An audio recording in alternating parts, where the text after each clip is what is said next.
ओम शांताकारं भुजगशयनं पद्मनाभं सुरेशं विश्वाधारं गगनसदृशं मेघवर्णं शुभांगं लक्ष्मीकान्तं कमलनयनं योगिभिर्ध्यानगम्यं वंदे विष्णुं भवभयहरं सर्वलोकैकनाथम्।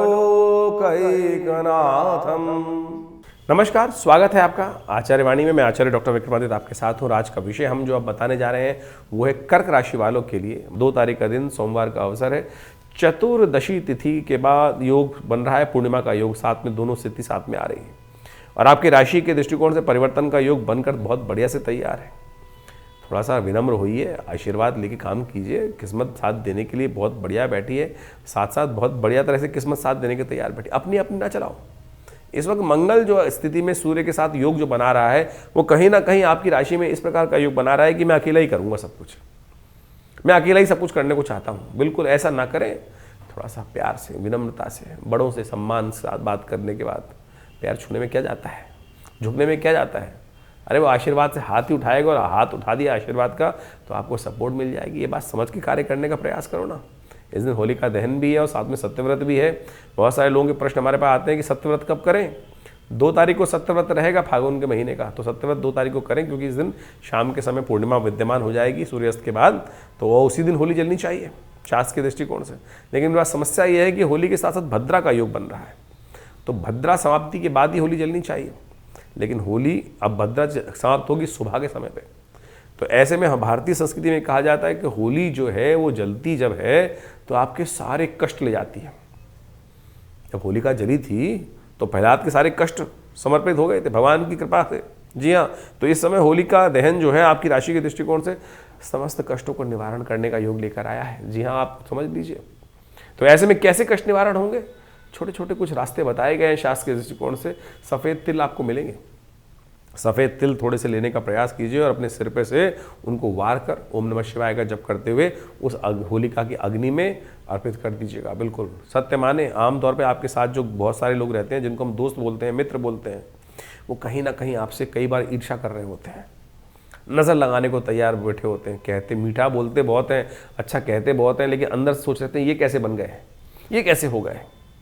ऐसी ऐसी स्थिति होती है कि लोग नए कपड़े पहनकर आए और नज़र लगी, अरे अरे बहुत अच्छा है, और चिर देने वो कपड़े समाप्त। गाड़ी नहीं आई, अरे बेटा बहुत अच्छी गाड़ी ले आए अब तो तुम तो, और लगी ठकाक से गई गाड़ी। ये नज़र सत्य मान लीजिए बिल्कुल होती है, बड़े बड़े पहलवान तक खत्म कर देती है।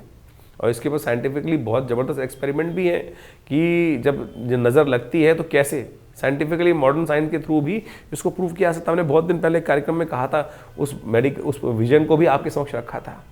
तो आप समझें कि ये सारे के सारे विज्ञान तथाकथित तौर पर बिल्कुल बिल्कुल सत्य है। ऋषि मुनि कहीं कपोल कल्पित बातें नहीं करते थे। आप उनको समझकर कार्य करने का प्रयास करें। छोटा सा उपाय बताया आपकी राशि के दृष्टिकोण से, समझ लीजिए। होलिका का दिन इतना चमत्कारी है, इसमें छोटा सा उपाय जो आपको बताया आपकी राशि के दृष्टिकोण से, सफ़ेद तिल लेकर अपने सिर पे से वार कर और उसको इस प्रकार से घुमाएं क्लॉकवाइज और फिर उस अग्नि में ओम नमः शिवाय कह के समर्पित कर दीजिए। रात को उठ ना पाए तो कोई बात नहीं, जब शाम को जब दिखाई दे होली जहाँ पर वहीं डाल दीजिएगा। रात सुबह जब जलेगी होली तो उसमें समाप्त हो जाएगा। इस बात का ध्यान रखते हुए कार्य करेंगे तो बहुत अच्छा रहेगा आपके लिए। भारतीय संस्कृति में होलिका दहन एक अद्भुत योग शास्त्र में लेके आती है।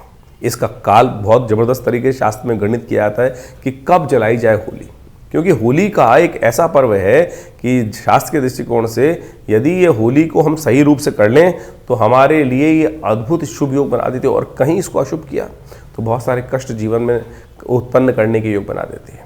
तो होलिका दहन इस बार थोड़ी संशय ग्रसित है। बहुत सारे लोगों ने इसके ऊपर अनेक प्रभाव उपस्थित करने का प्रयास किया है। होली है क्या, पहले तो ये समझें। शास्त्र में कहा जाता है कि भक्त प्रहलाद जो भक्त भगवान के परम भक्त थे और हिरण्यकश्यप के पुत्र थे, तो हिरण्यकश्यप जो अपने आप को स्वयं परमात्मा घोषित कर चुके थे, भगवान विष्णु के विरोधी बन गए थे।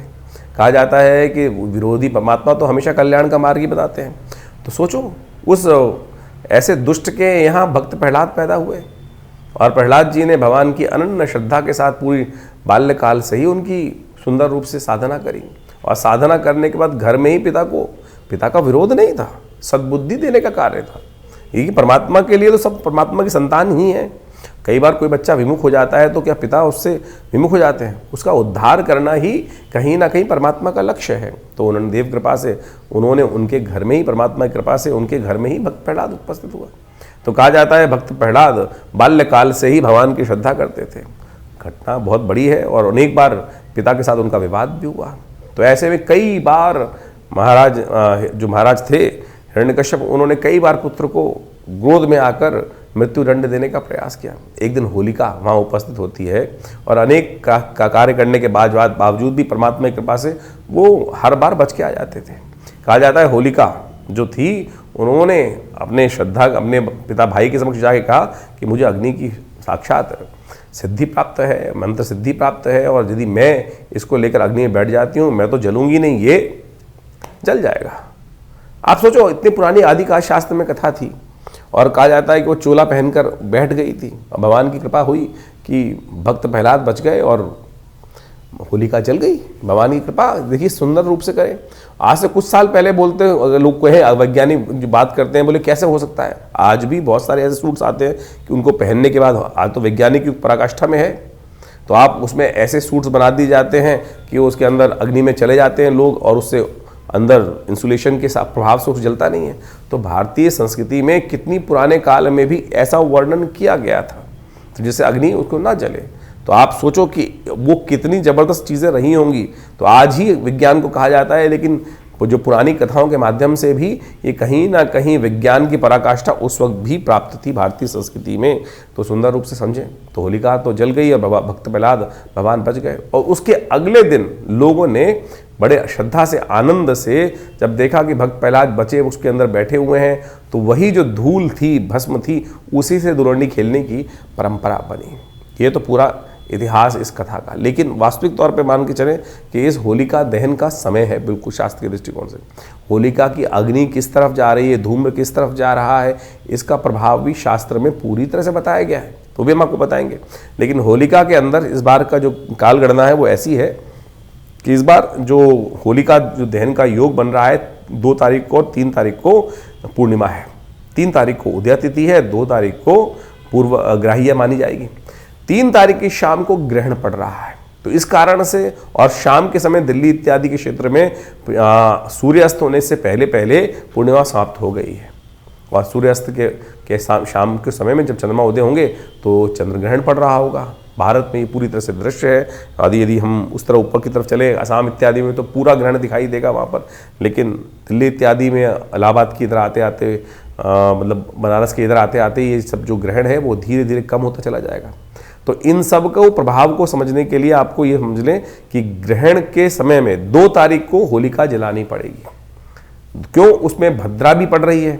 तो भद्रा के जो काल में कहा जाता है भद्रा समाप्त होने के बाद ही होली जलनी चाहिए। तो सुबह सूर्य उदय के समय में करीब जाकर होलिका का जो है वो अंत होता दिखाई दे रहा है। तो शास्त्र के अनुसार से तो ऐसा कहा है कि सूर्य उदय होने से पहले ही होलिका जलाने का नियम बनेगा। शाम के समय होलिका नहीं जलानी चाहिए।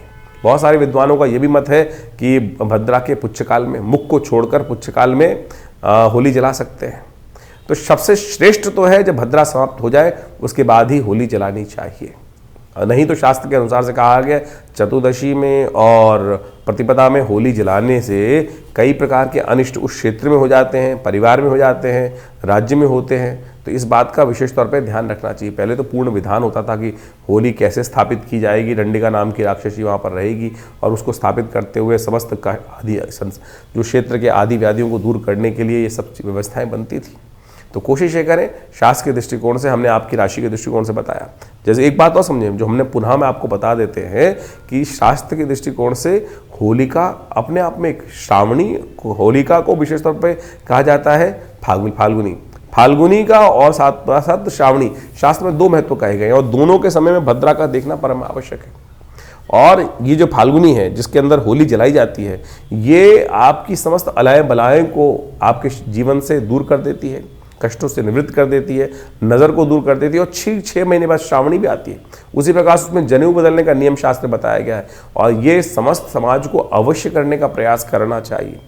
धीरे धीरे इनका वैज्ञानिक शास्त्र का आख्यान जो है वो लोप होता चला जा रहा है। लेकिन ये जो हमारे ऋषि मुनियों की चीज़ें हैं, शास्त्र के मुहूर्तों का प्रभाव है, इसको अवश्य करते रहना चाहिए। नहीं तो बहुत सारे एंजाइटी डिसऑर्डर्स आज की तारीख में आप मान के चले, इतने ज़्यादा लोगों के दिमाग में मनोमस्तिष्क विचार संबंधित कष्ट हो गए हैं, पहले इतनी विक्षिप्तता नहीं होती थी।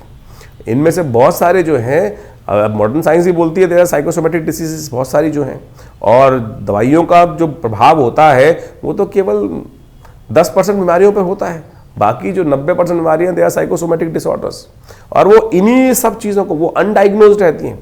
और जितने इन सब चीज़ों से जो साइकोलॉजिकली आप मान के चलें कि जितने भी इस प्रकार के कृत्य हैं भारतीय संस्कृति में जो बताए गए हैं, इसको दान कर दो, ये मंत्र जप कर लो, ये तमाम साइकोसोमेटिक डिसीज को ठीक करने के लिए ये जो प्रभाव है शास्त्र के दृष्टिकोण से, इन व्रतों का प्रभाव है, ये अद्भुत रूप से कार्य करते हैं। नहीं तो आप जिंदगी भर दवाई खाते रहिए, कोई ठीक नहीं होगा इन सब चीज़ों का। तो ये इसको पूरी तरह समझें, ये हमने जो उपाय बताया आपके लिए, इसको सही रूप से करने का प्रयास करें। तो होलिका जलाने का समय भी हमने आपको बताया, तो उसको समझते हुए कार्य करेंगे तो बहुत अच्छा रहेगा। कर्क राशि वालों, 3 तारीख का दिन आपके लिए कैसे ग्रह योग बना रहा है जान लीजिए। मंगलवार का अवसर है, पूर्णिमा तिथि है, और उस दिन लग रहा है ग्रहण। आमतौर पर ग्रहण का नाम आते ही जो कुछ लोग तो कहते हैं कुछ नहीं होता, और कुछ लोग ऐसे डर जाते हैं कि ग्रहण है, हाय ग्रहण है। ग्रहण सबके लिए अशुभ नहीं होता है, कुछ के लिए बहुत शुभ होता है। जैसे आपकी राशि के लिए है, तो कर्क राशि वालों, आपकी राशि के दृष्टिकोण से आपके लिए तो लाभ देने के लिए आया है। और सत्य मान लीजिए, यदि आपने सही रूप से कार्य पे चले तो ये 40 दिनों के अंदर आपके लिए कुछ ना कुछ बड़ा रास्ता देने की योग बना रहा है। प्रैक्टिकल भी देख लीजिए, शनि महाराज जो है वो भाग्य में बैठे हुए अस्त हो जाएंगे, तो आपके लिए भाग्य से वारे न्यारे। शनि भाग्य में बैठकर भाग्य का दरवाज़ा बंद करके बैठ गए हैं, और अभी 2 दिन बाद शनि अस्त होने वाले हैं। पूरे साल इन्होंने जिस प्रकार से आपके भाग्य के दरवाजे को बंद रखा, अब शनि के अस्त होते ही वो भाग्य के दरवाजे खुलने को तैयार है। शुक्र वहाँ पहुँच चुके हैं, उच्च के हैं, तो ये कहीं ना कहीं आपको लोग बैठकर सलाम करने के योग बनाने वाले हैं। जी हाँ, बेकार की चिंताएं फिर भी आपके मन से निकल नहीं रही हैं, क्योंकि इस वक्त आपकी राशि के दृष्टिकोण से ऐसे ग्रह योग चल रहे हैं, बुध अस्त चल रहे हैं, मंगल अस्त चल रहे हैं, सूर्य राहु के साथ फंसे हुए हैं, तो कहीं ना कहीं चिंताएं कुट कुट कुट कुट मन में चल रही हैं। अरे चिंताएं त्यागने का प्रयास करो, उस समय चिंतन करने का प्रयास करो। जब ग्रहण लगे तो उस समय छोटे से उपाय हैं, विशेष तौर पर कर्क राशि वालों को उसके अनुसार से करना चाहिए।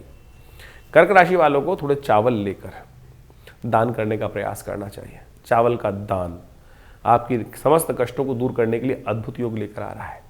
और कोशिश ये करें, आप उस समय जब ग्रहण चल रहा हो तो आपकी राशि के दृष्टिकोण से भगवान शंकर के मंत्र ओम नमः शिवाय, इससे ये कर लीजिए, या इसका जप कर लीजिए, या त्र्यंबक मंत्र का ओम त्र्यंबकम यजामहे सुगंधिम पुष्टिवर्धनम, इसका यथाउचित भाव जप करने का प्रयास करें। थोड़ा स्नान भी कर लें। ग्रहण के टाइम पे 3 चीज़ें बड़ी श्रेष्ठ कहेंगी। ग्रहण के आरंभ में स्नान, ग्रहण के मध्य में ध्यान, यज्ञ, पूजा इत्यादि जो कर सकते हैं वो करें, और ग्रहण के अंत में दान। तो आप कोशिश करें इसके अनुसार से स्नान, गंगा जल में थोड़ा सा 2 छटाक के आसपास दूध डालकर उसको स्नान करने का प्रयास कीजिए, और फिर भगवान का मंत्र जप करें, यज्ञ जप करें। आश्रम पे विवेकानंद योग आश्रम बड़ा कार्यक्रम रखा गया है, इस दिन यज्ञ रहेगा, पूरी तरह से कर लीजिए। आपके क्षेत्र में पूरी तरह से किस प्रकार कब चल रहा है वो सारी बातें भी हम आपको बताने वाले हैं। इस दिन विशेष तौर पर ये उपाय कर आप अपने आप को आने वाले समय तक के लिए पूरी तैयार कर लीजिए। ग्रहण आपके लिए लाभ का योग, लाभ की सूचना अवश्य लेकर आएगा। देखिए 3 तारीख को चंद्र ग्रहण पड़ रहा है, और ये चंद्र ग्रहण जो है वो विशेष तौर पर खग्रास चंद्र ग्रहण है, और इस चंद्र ग्रहण का प्रभाव बहुत ज़बरदस्त तरीके से पड़ने वाला है पूरे विश्व पे। ये फागुन मास की पूर्णिमा पर जो चंद्र ग्रहण पड़ रहा है, ये विशेष तौर पर इसका प्रभाव बहुत ज़बरदस्त रहने वाला है। इस समय में देखिए ग्रहों की स्थिति ऐसी है कि 4 ग्रह एक साथ होकर विराजमान हैं, और चंद्रमा और केतु के साथ जिस प्रकार की युति बनी हुई है, तो चंद्रमा और केतु की युति भी जिस प्रकार से बनी हुई है वो आपको अच्छे से समझ लेना चाहिए। ये कहीं ना कहीं ग्रहण का प्रभाव बहुत ही विचित्र पूरे विश्व में पड़ता दिखाई दे रहा है, और ऐसे में ग्रहण काल के अनुसार आप समझ लें, ये ग्रहण एक तरह से पर्व काल माना जाता है। ये ग्रहण आमतौर पे इसके इफेक्ट जो हैं वो नेगेटिव माने जाते हैं। इफेक्ट किसी के लिए शुभ, किसी के लिए नेगेटिव, क्योंकि खगोलीय घटना है, और उस खगोलीय घटना के लिए ऐसा हो ही नहीं सकता कि सबके लिए अशुभ पड़ रहा हो। किसी के लिए शुभ रहेगा, किसी के लिए अशुभ रहेगा। तो आपकी राशि के दृष्टिकोण से उस प्रभाव को आपने समझ लिया है, लेकिन आप ये समझें इस ग्रहण काल को भारतीय संस्कृति में कहीं बहुत सारे लोग डराने की बात सोच लेते हैं कि नेगेटिव नहीं है। ये ग्रहण का प्रभाव जो है उसको पर्व काल के तौर पे जाना जाता है।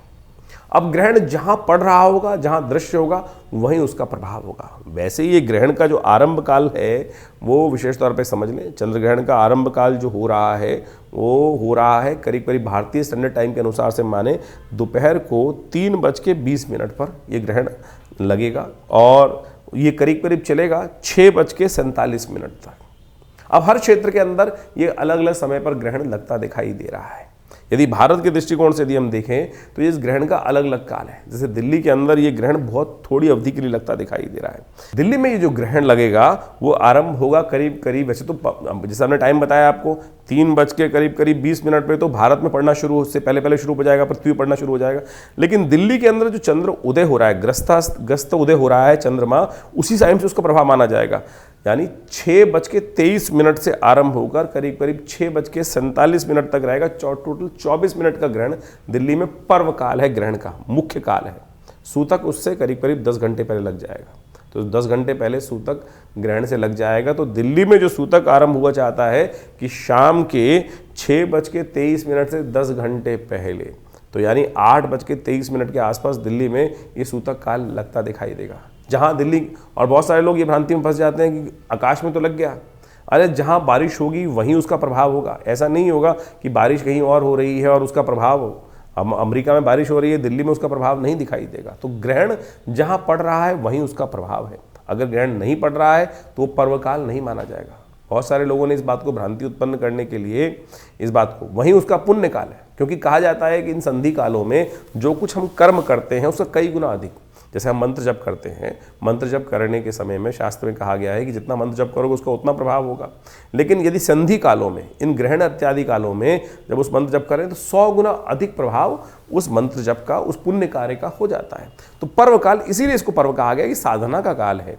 साधना करोगे, मंत्र जप करोगे, कष्टों को दूर करने के लिए जो कुछ भी उपाय करोगे, अच्छा करोगे तो उसका 100 गुना अधिक प्रभाव, खराब करोगे, अशुभ कर्म करोगे तो उसका भी अत्यधिक नेगेटिव प्रभाव पड़ता है। आप समझें कि संधि काल हमारे यहाँ जितने भी हैं, चाहे संध्या काल है, प्रदोष काल, शाम का समय संध्या काल, सुबह का सूर्योदय का काल, शाम का सूर्यास्त का काल जो संध्या काल बोला जाता है, प्रदोष संध्या का काल, ये सब के सब, ये ग्रहण इत्यादि काल, पूर्णिमा, अमावस्या, ये सब संधि काल के अंतर्गत माने गए हैं। और ये कार्य जो है, कहा जाता है कि इन कालों के अंदर विशेष तौर पर शुभ कर्म करने का प्रयास करना चाहिए, अशुभ कर्म नहीं करना चाहिए। अशुभ कर्म करते हैं तो उसका प्रभाव शास्त्र के अंदर बड़ा नेगेटिव बताया गया है। बहुत दिन पहले मैं टीवी पे डिबेट पे था, किसी व्यक्ति ने कहा कि आप कहते हैं ग्रहण काल में कुछ शुभ कार्य करना चाहिए, और उस व्यक्ति ने ऐसा प्रश्न किया कि बोला ग्रहण काल में जो है उस खुराफाती व्यक्ति होगा। उसने, मुझे बहुत साल पहले की बात है, शायद 20 से 25 साल पहले की बात होगी, उसने टीवी पर हमसे प्रश्न किया कि हम ग्रहण काल में कामरत क्रियाएं क्यों नहीं कर सकते हैं। मैंने कहा आपने प्रश्न किया है, शास्त्र में आपसे पहले बहुत सारे लोग कर भी चुके हैं, आप तो प्रश्न आज कर रहे हो। रावण की उत्पत्ति, रावण क्यों बना? क्योंकि उसकी उत्पत्ति ही गलत हुई थी कि किसी के साथ जिस प्रकार से जबरदस्ती उन्होंने ऋषि के साथ संबंध, उस समय ऋषि ने मना किया कि ये संबंध बनाने के लिए काल ठीक नहीं है, संधि काल है, ये संध्या का काल है इस समय में। लेकिन उस समय कामरत कहा जाता है कि ऋषि को किया उन्होंने जब किसी ने, और उसी के कारण से रावण की उत्पत्ति हुई। तो इस बात को अच्छे से समझें कि आप जो खुराफात मन में, दिमाग नेगेटिव बात लोगों के मन में उठती है, उससे पहले भारतीय संस्कृति में उन समस्त चीज़ों को शोध करके उत्पन्न कर दिया गया है, चीज़ें कर दी गई हैं। इसीलिए इसको पर्वकाल माना गया कि आध्यात्मिक कार्य करने का प्रयास करना चाहिए। आज बहुत सारे लोग नहीं मानते हैं, और ऐसा समझें कि इसके अंदर परम वैज्ञानिक उसके विश्लेषण भी शास्त्र के अंदर उपस्थित हैं। तो इस चंद्र ग्रहण में आपके क्षेत्र में किस किस समय कौन कौन सा ग्रहण पड़ रहा है वो आप समझ लीजिए। जैसे अयोध्या के अंदर ये ग्रहण करीब करीब शुरू होने जा रहा है, करीब करीब शाम के समय 6:03 पर, और चलेगा करीब करीब वही 18:47 यानी 6:47 तक। आगरा में जो ये ग्रहण जो आरंभ होगा वो करीब करीब 6:20 से आरंभ होगा और चलेगा 6:47 तक ही। यदि अहमदाबाद की बात करें तो अहमदाबाद में केवल 1 मिनट का ग्रहण पड़ेगा, केवल 1 मिनट का। गुजरात के अहमदाबाद में केवल 1 मिनट का ग्रहण दिखाई देने वाला है। ये बहुत आंशिक ग्रहण होगा, करीब करीब 6:46 से शुरू होगा और 6:47 पे ख़त्म हो जाएगा। वहीं अमृतसर की बात करें तो करीब करीब ये ग्रहण जो आरंभ हो रहा है वो 6:32 से आरंभ हो रहा है, 6:47 पे ख़त्म हो रहा है। वहीं चंडीगढ़ की बात करें तो करीब करीब 6:25 से ये ग्रहण आरंभ होकर करीब करीब 6:47 पे ख़त्म होगा।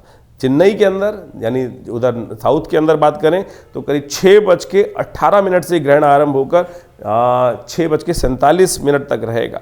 यूपी के अंदर बहुत सारे क्षेत्र में यदि देखें तो अलग अलग टाइम है उन सब के, वो हमने आपको बता ही दिए हैं। ग्वालियर में करीब 6:20 से आरंभ होकर करीब करीब 6:47 तक रहेगा। जयपुर के अंदर ये ग्रहण करीब आरंभ होगा, करीब करीब 16 मिनट का ग्रहण है वहाँ पर। 6:31 से आरंभ होकर 6:47 तक रहेगा। वहीं लखनऊ की यदि हम बात करें तो 6:10 से ग्रहण आरंभ होकर 6:47 तक रहेगा।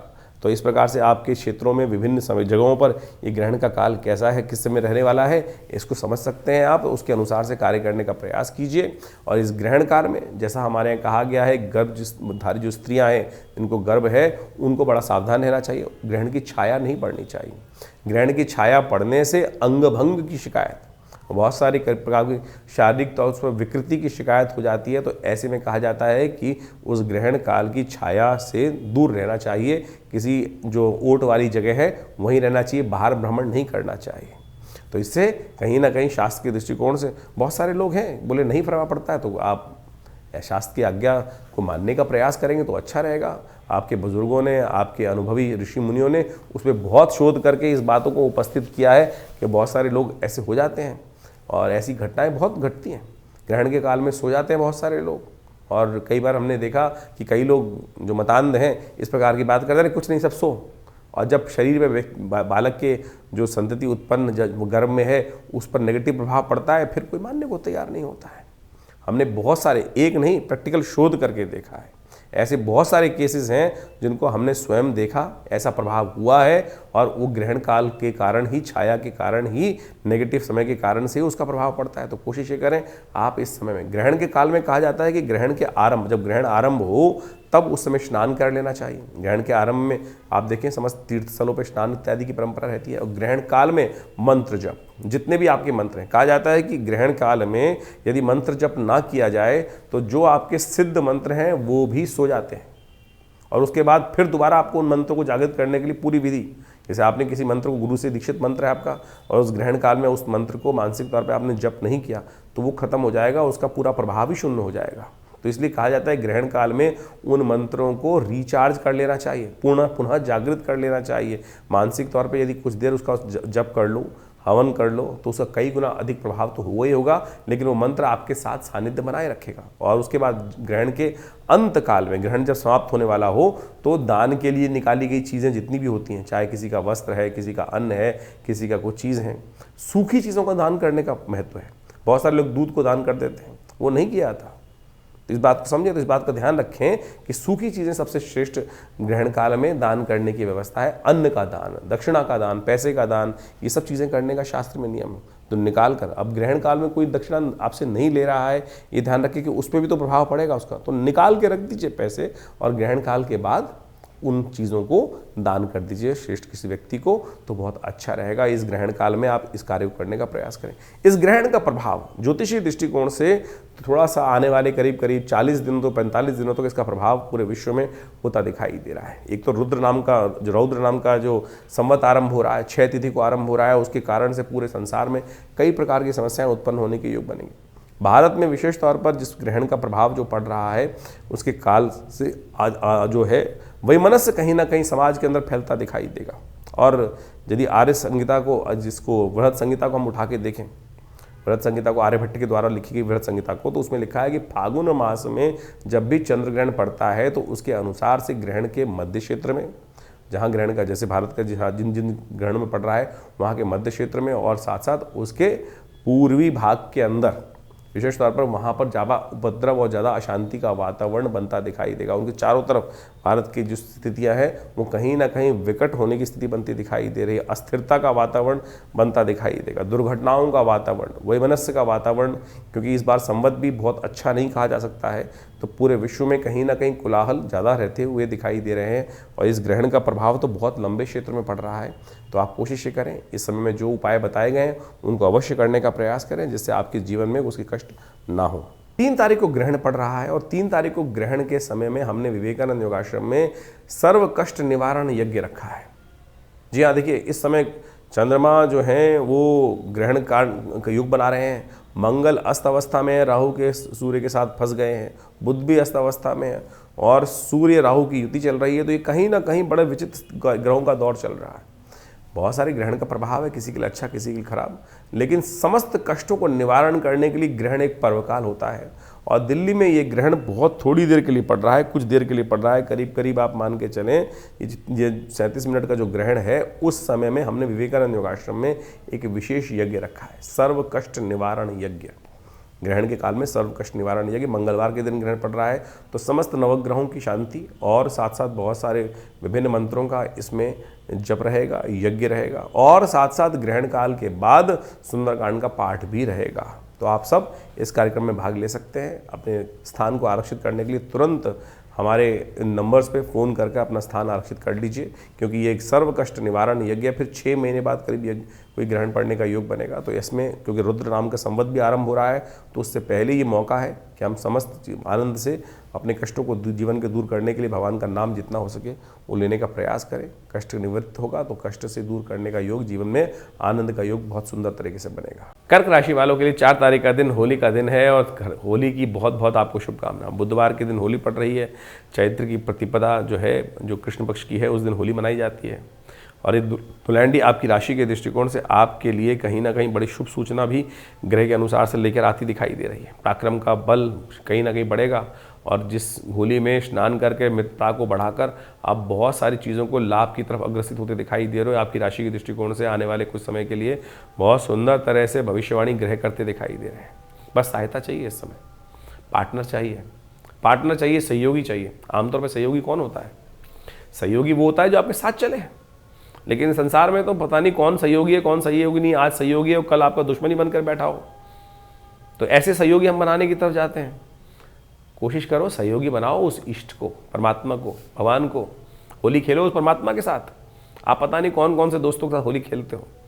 कोशिश ये करो इस होली को हम आध्यात्मिक पुट देने का प्रयास कर रहे हैं। भगवान को सहायता जिसने कर ली, ये सत्य जिसने जान लिया, उसके लिए कल्याणकारी योग बन गया। क्योंकि निष्ठाएं इस संसार के लोगों के साथ बदल सकती हैं, परमात्मा की निष्ठा आपके प्रति कभी नहीं बदलती। तो आपकी राशि के दृष्टिकोण से सबसे पहली होली यदि आप खेलें हमारे कहे अनुसार, तो अपने इष्ट के साथ, भगवान के साथ, चाहे आपकी कृष्ण निष्ठा है, चाहे आपकी भगवती दुर्गा में है, चाहे आपके लिए किसी भी रूप में भगवान की जो भी आप जिनको मानते हैं उनके साथ सबसे पहले अपनी निष्ठा के साथ उनको दृढ़ करते हुए भगवान के साथ होली सबसे पहले खेलने का प्रयास करें। आमतौर पर उस दिन लोग क्या कहते हैं, हम होली खेल के ही नहाएंगे, पूजा भी नहीं होती है। स्थिति तो ऐसी बन जाती है, दरिद्रता को खुद चढ़ा के रखते हैं लोग, संसारिक चक्र में फंसे रहते हैं। कोशिश ये करें आपकी राशि के दृष्टिकोण से सबसे बढ़िया काम आपको करना चाहिए, थोड़ा दूध लीजिए और भगवान शंकर का अभिषेक की दूध से थोड़ा अभिषेक करने का प्रयास करें। वही दूध जो चरणामृत भगवान के चरणों से निकले उसको उठा के अपने ऊपर छिड़क लीजिए। इतना ही से तो काम है, फिर खेली जो खेलना है। ये कृत्य अवश्य कीजिएगा, देखिएगा भगवान के प्रति आपका ये समर्पण आपके लिए कल्याणकारी योग बहुत सुंदर रूप से बनाएगा। करना कुछ नहीं, हींग लगे नफट कर रंग चौका होगा।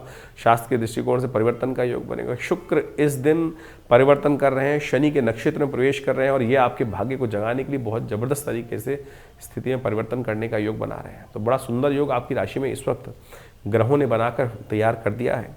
बस आपको उस पर चलने का प्रयास करना है, अपने आप को अकेला नहीं मानना है। आंख बंद करके देखो, सहायता दिखनी शुरू हो जाएगी। बेकार की चिंता अभी भी लगातार आपके मन में चल रही है, उस चिंता को त्याग दो और आप ज्योतिष पर विश्वास रखो।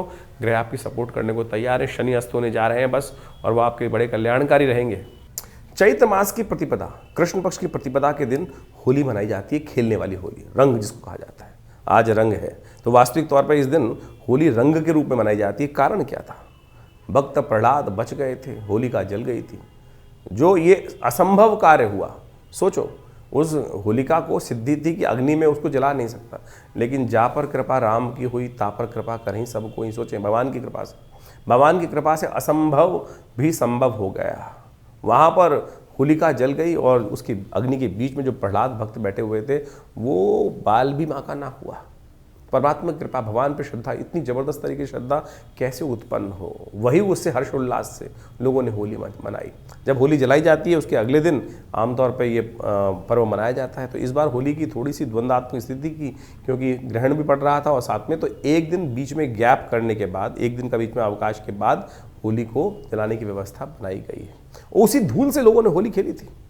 उसी धूल से। कहा जाता है उस वक्त तो रंग की व्यवस्था क्या मतलब थी।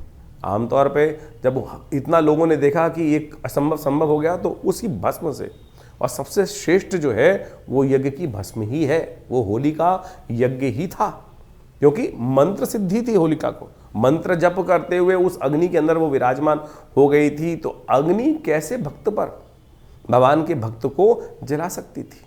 तो सोचो ये चमत्कार प्रभाव हुआ, और लोगों ने जब ये चमत्कार देखा तो अगले दिन सुबह जब वहाँ पर भस्म के अंदर भक्त प्रहलाद बिल्कुल जीवित तौर पर विराजमान थे, बाल भी बांका नहीं हुआ, बाल भी जला नहीं, तब लोगों ने उसी भस्म से होली का सुंदर, तो होली आप सुंदर रूप से खेलें, आनंद से खेलें। होली के समय में कई भ्रांति भी उत्पन्न हो गई है। अब हर्षोल्लास में कहाँ से भंग आ गई। रंग में भंग ना डालें। आज की तारीख में बहुत सारे लोग किसी न किसी प्रकार से नशा कर होली के उत्सव को समाप्त करने का प्रयास करते हैं। भंग हो गया, पता नहीं कौन कौन सी कहाँ। भारतीय संस्कृति में इन सब चीज़ों का कोई स्थान नहीं दिया गया। कहीं लोगों ने तो शिवरात्रि पर भी भंग घोटने की व्यवस्था बना दी, भगवान को प्रसाद चढ़ाने के रूप में। कहाँ शास्त्र में वर्णित है। भगवान को भंग जो चढ़ाई जाती है, विजया औषधि के रूप में चढ़ाई जाती है, और वो औषधि के रूप में उस बात को, जहर को काटने के लिए चढ़ाई जाती है। भंग की व्यवस्था धतूरा इत्यादि नशे के लिए थोड़ी कर दिया गया। ये तो लोगों के मन में किस प्रकार से जो अपने आप गलत भाव जागे, और उसके कारण से लोगों ने भ्रांति उत्पन्न करने का प्रयास किया। लेकिन शास्त्र में ऐसा कहीं नहीं है। तो आप ये समझें कि जो किसी प्रकार का जो नशा करने की व्यवस्था लोग करते हैं, उसको समझने की शास्त्र में प्रमाण जो है उस प्रकार समझना चाहिए। तो आप होली खेलें, आनंद से खेलें। और एक बार और, होली के दिन बहुत सारे लोग क्या होते हैं, पुराने कपड़े पहन के आते हैं। अरे नई कपड़े सब समृद्धि का प्रतीक है। फटे हुए कपड़े पहनकर, पुराने कपड़े पहनकर कपड़े खराब हो जाएंगे। अरे एक कपड़ा ही तो है।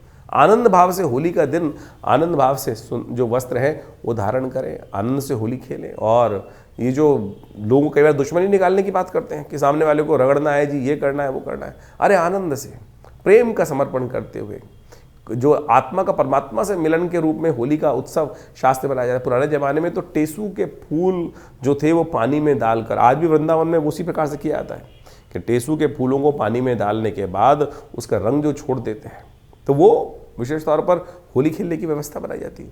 बहुत सारी जगहों तो दही में हल्दी मिलाकर और सुंदर रूप से उससे जो उपटन बनाया जाता है, उससे होली, दधिकांतोत्सव उसके रूप में शास्त्र में एक वर्णित है, वह तब मनाया जाता है। तो ऐसे होली पूरी तरह से औषधीय वर्णन है। और सोचें कि आयुर्वेदिक दृष्टिकोण से तो क्या, बसंत का मौसम पूरी तरह चल रहा है, स्नान का महत्व है, और ऐसे में स्नान करने से, पानी में स्नान कर लेने से बहुत सारी बीमारियां भी ठीक हो जाती हैं। अब आज की तारीख में लोग ग्रीस और पता नहीं कौन कौन से जो केमिकल से युक्त रंग बना के बात करते हैं, तो कहाँ वो होली का वो प्रभाव है ही नहीं। वनस्पति दृष्टिकोण से, औषधीय दृष्टिकोण से जो होली के महत्व बताए गए हैं, तो उस तरह से होली आप खेलने का प्रयास करेंगे तो हो जो हल्दी वाला पानी, पलाश के फूलों से बनी हुई जो होली के रंग हैं, केसर के पानी से बना हुआ जो पानी जो है, वो उस तरह से भारतीय संस्कृति इतनी ज़बरदस्त संस्कृति थी। अभी इस पे कमेंट आने शुरू हो जाएंगे, मैंने केसर शब्द उच्चारण जो कर दिया है, लोग कहेंगे केसर खाने को नहीं मिलता और आप कह रहे हैं केसर से होली खेलने की व्यवस्था। हमने पूरा वर्णन आपके समक्ष किया कि हमारा देश कोई भिखारियों का देश नहीं था, सोने की चिड़िया ये देश था। तो यहाँ जो व्यवस्थाएँ बनाई गई हैं आनंद के लिए पर्व थे, लेकिन आनंद में, रंग में भंग किस प्रकार से कुछ गलत मानसिकता के लोगों ने किस प्रकार से उत्पन्न किया है, उसको उस तरह से हम सब समझें। चंदन के पानी से, चंदन के द्वारा, इतने सुंदर सुंदर चीज़ें भारतीय संस्कृति में विद्यमान हैं, उन सब के द्वारा। और आज की तारीख में तो पता नहीं लोग नशे में करके और कहाँ कहाँ क्या क्या स्थिति कर देते हैं, कोई नाली में पड़ा है कुछ। तो होली का बिना नशा करे ही उस परमात्मा के नाम का स्मरण कर कर जो आंतरिक भाव जो अंदर से उत्पन्न होता है, उसके साथ होली मनाने का प्रयास करें, भगवान के साथ होली खेलें। तो हमने आपको कार्यक्रम के आरंभ में जो भगवान के साथ जो उपाय बताया है उसको अवश्य कीजिएगा। फिर होली खेलेंगे ना तो फिर आनंद भी रहेगा और जाकी रही भावना जैसी। तो कहा गया ना, तो आप अवश्य सबके साथ आनंद भाव से देखने होली खेलने का प्रयास करेंगे तो बहुत अच्छा होगा। होली का पर्व आपके लिए बहुत बहुत शुभ हो। पाँच के आरंभ काल में इस बार कई ग्रहों का अद्भुत योगायोग बना, आपने देखा अभी, और उसके अंदर ऐसे दिव्य भी योग बने कि जिसमें छोटे छोटे उपाय कर कर आप अपने बहुत सारे जीवन के कष्टों को दूर कर सकते हैं। ग्रहण, चंद्र ग्रहण पड़ रहा है, अभी कुछ दिन पहले सूर्य ग्रहण पड़ा और पूरे विश्व में उसका प्रभाव देखने को मिल ही रहा है। जिस प्रकार से अशांति का वातावरण बना है और दूसरा ग्रहण चंद्र ग्रहण पड़ रहा है, और ये समस्त ग्रहण जो है आने वाले कुछ दिनों में क्योंकि अगला नव संवत भी आरंभ होने जा रहा है। रुद्र नाम का संवत है, 6 तिथि में ये वर्ष आरंभ हुआ चाहता है, नव वर्ष जो है नव संवत। तो ये कहीं ना कहीं इसका व्यापक प्रभाव पूरे विश्व में होता दिखाई दे रहा है। 6 तिथि से रुद्र नाम का संवत आरंभ होगा तो उसका प्रभाव पूरे विश्व में अशांति का वातावरण बनता दिखाई देगा। विश्व युद्ध का पूरा सामंजस्य स्थापित होकर ग्रहों ने योगायोग जिस प्रकार का बनाया है वो सामने उपस्थित है। शनि अपने पूर्ण रुद्र रूप में आने वाले हैं अभी कुछ दिन में, अभी तो अस्थावस्था में हो गए हैं। ये अस्थावस्था में होने के बाद कहीं ना कहीं कई राशियों पर उसका प्रभाव अलग अलग प्रकार का होगा। आपने अपनी राशि का प्रभाव समझा भी, तो आप कोशिश ये करें इन दिव्य दिनों में जो जो उपाय जब जब बनते हैं, चाहे वो होली पर, चाहे वो ग्रहण के टाइम पर, यदि और या शनि के अस्त होने के प्रभाव के अनुसार से आप अवश्य करने का प्रयास करें।